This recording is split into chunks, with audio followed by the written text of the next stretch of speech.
I'm Tan Lei, and here are my 9 favorite sentences.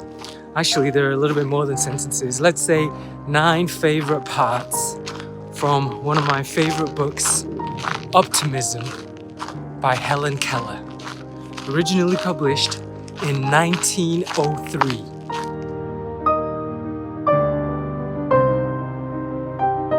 A reminder that Helen Keller was blind and deaf her whole life. Her whole life. And despite being blind and deaf, she became a successful activist, lecturer, and author.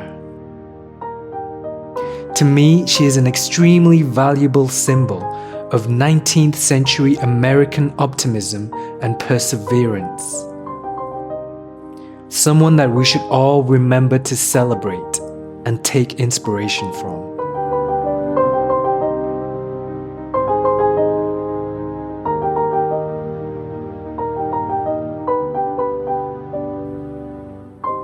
Part 1. Optimism Within. As someone who is blind and deaf, labeled as disadvantaged, let me be the one to gladly rise up and testify to the goodness of life.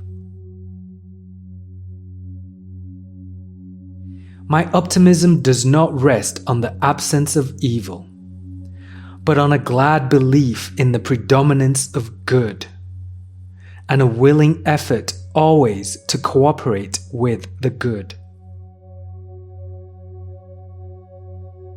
My share in the work of the world may be limited, but the fact that it is work makes it precious.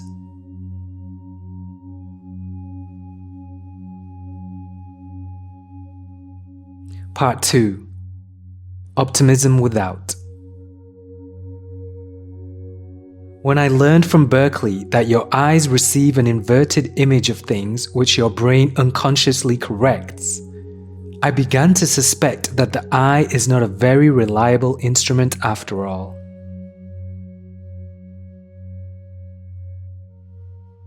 Far back in the twilight of history, I see the savage fleeing from the forces of nature which he has not learned to control, and trying to satisfy supernatural beings which are but the creation of his superstitious fear. Through suffering, he is gifted with the genius of Greece, but Greece was not perfect. Her poetical and religious ideals were far above her practice. Therefore she died, that her ideals might survive to ennoble coming ages. Rome too left the world a rich inheritance.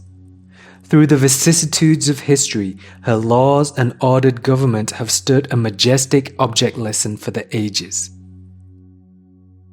But when the stern, frugal character of her people ceased to be the bone of her civilization, Rome fell. Then came the new nations of the north and founded a more permanent society.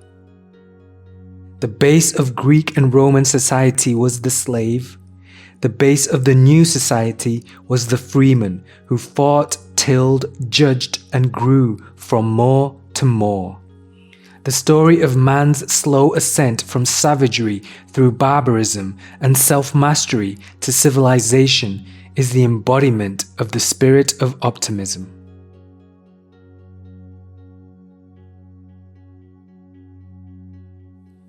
If we compare our own time with the past, we find in modern statistics a solid foundation for a confident and buoyant world optimism.